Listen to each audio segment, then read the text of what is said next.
Hello, everybody. We are live on Instagram for Stay at Home Cinema. My name is Cameron Bailey. I'm the artistic director of TIFF, and we're doing this in partnership with Crave. We're presenting tonight Sarah Polley's classic 2006 film, Away From Her, and we'll be doing that from 7:30. We want to watch it all across Canada together, coast to coast to coast, and in a minute, we're going to be joined by Sarah Polley herself. First, some shout outs. We want to shout out Bell Media. Their Crave is really what has made all of this possible for us to bring this movie to you across Canada. Crave is now free for new subscribers, so if you're not already on there, please get on there. This is the way to watch this movie together if you're in Canada. And we also want to thank RBC, L'Oreal Paris, Visa, the City of Toronto, the Ontario Arts Council, all of our partners who make everything we do at TIFF possible. Big thanks also. If you are a TIFF donor or member, you'll know we've had to close TIFF Bell Lightbox, but we want to continue to bring films to you, bring films to audiences. And so that's why we're doing this. That's why we're doing Stay at Home Cinema. I'm in my dining room right now at home in the West End of Toronto, and I'm glad to be reaching out to all of you across the country and probably beyond Canada as well, because we got Sarah Polley coming up. Sarah began as an actor from childhood, from the time she was a very young child, did some remarkable work in movies then carved out her own identity as an actor and a director and then an activist as well. She's been doing incredible work for many years, and she really is one of my real heroes. I'm about to try to get Sarah Polley on the line here right now, so just give me a moment as we do this. And this is thanks to Made New, the Canadian Media Fund's account, because Instagram usually, but I hope she's here now. Sarah, are you there? We are connecting. There you Hi. are. Hey, how you doing? How are you? Good, good. How are you doing? Good. Good. Listen, first of all, thank you for doing this. I know that you're not even on Instagram usually, so this is not your usual thing, so I really appreciate it. Thank you. No, actually, I like Instagram from my 5 minutes on it, Okay. as it turns out. Good. You might to get on more. Listen, we're all going to watch Away From Her across the country very soon. I want to begin by asking you a little bit about the origin of the film. This is a story where Julie Christie and Gordon Pinsent play a long married couple. She's beginning to show signs of dementia, and their relationship begins to almost dissolve in front of them as a result. It's a story of love that lasts really over decades, and you made this movie in your 20s. So Yeah. First, what drew you to this story? I read this short story, The Bear Came Over the Mountain by Alice Munro, on a plane on my way back from Iceland, where I had just worked with Julie Christie for the first time. And I was so captivated by Julie. She was one of the more magical, brilliant people I'd ever met. Certainly the most interesting person I'd ever met. And I read the story just as I parted ways with her, and I immediately just saw her as I was reading it. And I'd also just had a lot of experience recently touring retirement homes and nursing homes looking for a place for my grandmother. So it was an environment that was very potent for me, and that I'd become very fascinated by, just, you know, what an institution like that means and the people who work there and what it's like to, you know, spend years living in a place like that. So I was really interested in exploring that environment further, and the story was one of the most beautiful pieces of writing I'd ever read in my life. So those factors combined really made me want to make a film. I'd been trying to make a film for 4 years before that, and I kept being turned down in more humiliating ways each time. And it was the same script. It never got made. And I just remember when I read the short story, I thought, I'm going to write a script for this. I can't remember what month it was. I think it was the fall. And I said to myself, if I haven't made a film, if I'm not in production by next year on this, I won't try to make my own films anymore, because it was just too much. So it was sort of a crazy deadline I gave myself, but I think that's what it took to overcome what I had to overcome to make films. Because, you know, being an actress in those days did not necessarily make you seem like a credible candidate to make a film. It was an obstacle, not an advantage. I'm sure there were advantages in many ways I didn't see, but that the idea of being an actress was something that was thought of as not a not a good thing on a resume for People a not taking serious filmmaker. Sorry, say that again. People weren't taking you seriously as an artist. I would say not so much.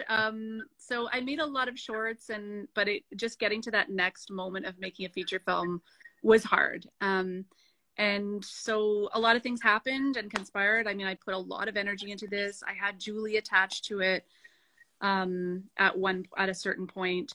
And there was actually a changing of the guard at Telefilm, which actually, to be honest, in those days really helped me because it was very clear I wasn't going to get anything made.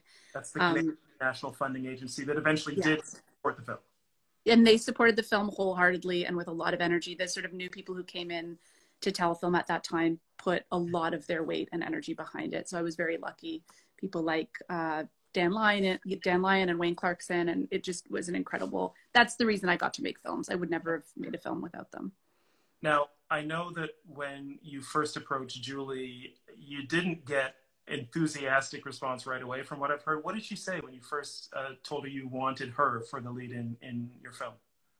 I mean, she's never been a super ambitious actor who's looking for her next role. And, you know, I think she just didn't want to do it. It was a huge challenge and it wasn't something she was interested in doing. And I related to that. I wasn't particularly ambitious myself as an actor. So I knew I was going to have to do a lot to convince her. And I just kind of kept calling her. I flew to England. I just harassed her. I eventually cast somebody else. And then when I did, I remember talking to Julie. Sorry, I'm struggling with the angle here. When I did eventually talk to Julie after I'd cast that other person, she said, "Oh, well, if anything happens, give me a call." Oh. And I thought, okay. And then something did happen and that person had to drop out. And so that's how I got Julie. Amazing. Now, Alice Munro, great writer, won a Nobel Prize not long after you adapted the screenplay. And you were yourself nominated for an Academy Award for your adapted screenplay for Away from Her. How much of the success of this film, and maybe any film, is down to the writing, do you think? I don't know. I think it really varies. I've been in films that had terrible scripts that were the best films I've been part of. Oh. And I've been in films with incredible scripts that have been awful. I won't say which is which, but I think it's really hard to know. I think there are some films that really do honor the script and the script is great, and that happens to be the case. But I've really seen some directors work with a skeleton of a script that you think has huge holes in it, and the directorial vision is enough to fill it. So I think I'm the kind of filmmaker that if the script isn't together, you're going to see it in the film. I mean, I've made films where there's huge holes in it that, you know, people predicted at the script stage and I didn't listen to their notes. And so I'm someone, I think, where my scripts are more of a predictor of what the film is going to be. And then I think there are some filmmakers where, you know, it's so in their hands that you can't tell. For better or for worse. Right. So after the script, obviously a lot is down to what you're able to get from the actors you're working with. We've talked about Julie Christie, but Gordon Pinson is the other lead in Away from Her.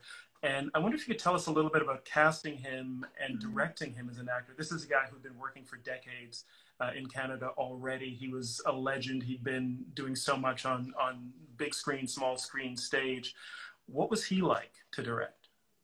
Well, I'd been a huge fan of Gordon Pinson's for my whole life. I mean, I grew up really admiring him, both him as a actor and also as a director and a writer. And, you know, he was who I wanted from the very beginning and who I'd seen in it from the very beginning. And he was, you know, he agreed to it immediately. And, you know, he's a great guy. I mean, everybody loved him. That's great. We've got a couple of questions I want to get to from TIFF members, if you don't mind. They've sent these in. So here's one from Cameron Britton. He says, I feel your location. I'm assuming Cameron is a man. Cameron can also be a woman's name, but, you know, for me, I'm going to just take it as a guy. If it's not, forgive me, Cameron. I feel your location so vividly in your films, such as Toronto in another film of yours, Take This Waltz. Do you have any bucket list of places you'd love to shoot and tell stories in any particular location you're longing to explore next? That's a really good question. I mean, I've been home with kids for about 8 years, so I've had a lot of time to think about the films I want to make. And I've written a lot of films and a miniseries, and um, yes, but I don't know if I actually have a bucket list. I would say I don't have a bucket list. I feel like I sort of gravitate towards the story first, and then the location kind of helps me flesh out and illustrate and make tangible that story. Can you talk a little bit about the locations in Away From Her? You shot it in Ontario in the wintertime, and there are these beautiful scenes. The film opens with this gorgeous scene of the two of them cross-country skiing, this older couple, in this kind of really beautiful winter landscape. Where did you shoot that? What was it like to kind of capture that sense of Canada at that moment and reflecting in a way these two characters? You know, the two fictional feature films I've had both have a bit of magic realism when it comes to locations. I mean, in Take This Waltz, I used many different parts of Toronto and pretended they were close together. And I did the same in Away From Her, where we shot all over this province and made it seem like one place in close proximity. So we were shooting in Hamilton. That lake was Lake of Bays in Muskoka. We shot all over the place. Where else did we shoot? Brantford. We shot a little bit in Toronto. When you said Brantford just now, we got a whole lot of likes. There must be people watching. Oh my God, I dropped my phone. Yay, Brantford. Sorry, I'm like holding it here because I haven't figured out how people, what did you do? You have like some kind of stand or something? Is what people do? I've got to get better at this. Book holder from our kitchen. That's what I'm using. Nice work. Okay. Yeah, so we shot all over the province, and yeah, I mean, originally in this short story, it took place in a farmhouse, and there was always in my mind this image of him skiing and looking back towards the house, and the lights turning off one by one as this metaphor for the, you know, her lights going out one by one in her brain. And we looked at every farmhouse in Ontario, I swear, and we just couldn't find this open view. There, you know, most farmhouses are surrounded by trees or there's some kind of obstruction. And one day we were driving with our location scout, Jeff Nelson, and he was describing his family's cottage and this neighbor's cottage next door. And he just started describing, because we're talking about the north. And I said, can we go look at it? And he said, okay. And we went, and it was perfect. And it completely changed the vision of what it was. But I would say in terms of like capturing these places and having this mood around these places, a lot of that comes from my cinematographer, Luc Montpellier, who is my very close collaborator. And his vision visually really it's so much a part of the film, and we work so collaboratively. He's one of those amazing people you work with where you don't have to pretend you know things you don't. You could admit what you don't know, and it's not held against you, and it doesn't make you lose credibility. And so I find, you know, both with editors and cinematographers, it's really my voice in combination with theirs, and it creates something that I would never create on my own. And so Luc, with both Away From Her and Take This Waltz, the look and the feel of those locations has a lot to do with him, as well as the production designers, Kathleen Climie on Away From Her and Matthew Davies on Take This Waltz. We have another question from one more TIFF member. This is Sharon Denaire, who asks, you talked a little bit about this before. She asked, was it difficult breaking through as a Canadian and a female artist? It was then, yeah. I mean, it's really hard to know like where your obstacles have been, because some of them are invisible to you. And it's also hard to know sometimes where your privileges have been, because some of those can be invisible to you. So there are ways in which I think I had advantages that a lot of people I know have not had. Certainly being an actress was something I had to grapple with. Being an actress was not a help in the same way being an actor would have been, or being a male actor would have been, where there was a precedent for many male actors having become filmmakers. There weren't that many female filmmakers who had come from acting. So I did find in many sort of pitch meetings or even interviews for film school, that was brought up as evidence that I probably wasn't that serious, and very blatantly so. So yeah, it was a hard time because there weren't as many models, but I was really lucky because I'd worked with female filmmakers as an actress, just out as a fluke. I'd worked with Isabelle Coixet. I'd worked with, I'm going to blank on all names now because I just blame COVID for my brain not functioning. I'm so distracted. But I'd worked with a lot of female filmmakers, and I think that having that model and having female mentors, not just showing you that it could be done, but throwing you a rope and throwing you help and guidance and pushing you forward was invaluable. And that was something that a lot of female actors did not have the advantage of. So many of us had only worked with male filmmakers. So I think that was an advantage in being able to see myself in that role. I'd also worked with many, not all, but many incredibly supportive men like Adam Magoyan and David Cronenberg. And, you know, someone like Adam put so many hours into helping me and nurturing my career and mentoring me in an incredibly helpful and respectful way. So I had many advantages. And then when I got out into the world in terms of trying to get the financing, in terms of, you know, having those meetings, yes, I definitely encountered obstacles being female, for sure. Canadian, I did not find to be an obstacle. And I feel the reason for that for me was that I embraced it. I never tried to hide it. I never tried to pretend I was an American filmmaker. I never tried to hide that I was trying to make, you know, pretending, you know, Toronto was New York. I think that's when that can kind of get in your way. And I think if you kind of embrace that you're making something from somewhere specific, I think it can feel actually more universal because we all come from somewhere specific. Yeah, definitely. There's been so much history of Canadians kind of in the film world just because of the huge industry next door kind of pretending to be a part of that and maybe masking the Canadianness, but you've never done that. And Away from Her and Take This Waltz and Stories We Tell, all of your films. And I think we all really appreciate that. On that point, I wanted to ask you a little bit about the community of Canadian creators. You know, we're all going through a rough time across this country and around the world. You made Away from Her here in Canada with hundreds of Canadians, I would imagine, between craftspeople, technicians, actors, people like Kristen Thompson, who's great in the film, and Wendy Crewson and so many others. And as we sit down to watch Away from Her tonight across the country, I wonder what you think we should keep in mind about the people who tell our stories, the people who make films here.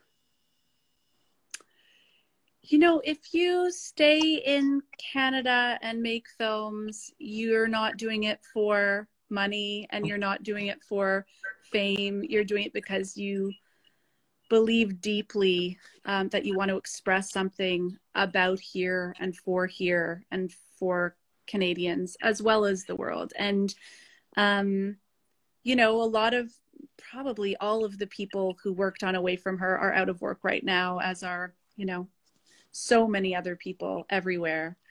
And film is a collaborative sport, and no matter how much attention a filmmaker gets, that's the great artifice of film, is that there's somehow one voice. The whole idea of the auteur is sort of ridiculous. I mean, this film was made so collaboratively by people, again, who allowed me to say what I didn't know and who brought their own voice. And I guess the other thing I would just say, as I was thinking about the film being viewed tonight, is, you know, it takes place in a long-term care facility. If you know anybody in a long-term care facility right now, or anybody elderly or who might be struggling or who's alone, living alone right now, give them a call.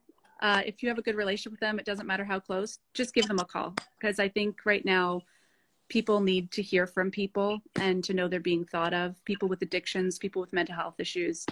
Just, I know we're all getting connected in all kinds of ways, but maybe those people on the periphery of your life right now that you're not thinking to call, just maybe devote, you know, half an hour a day if you have it, to just give all those people a call. That is a great message. Thank you so much. Thanks. Listen, we're going to get ready to watch the film soon again. I'm going to invite everybody out there to make yourself a cup of tea, which I think goes really nicely with this film, or something stronger. What? And settle in, grab a snack. We're going to start it together at 7:30 Eastern time, 4:30 on the Pacific Coast. And we want to keep the conversation going. Sarah, I imagine you're not a big Twitter person, if you're not a big Instagram person either. You know, I sort of troll Twitter. I'm like not on it, but I have little fake accounts so I can see what people are up to. So I'll be following along. We're going to be all over Twitter tonight. Okay. So check out the TIFF net, TIFF_net account, and you can use the hashtag TIFF at home.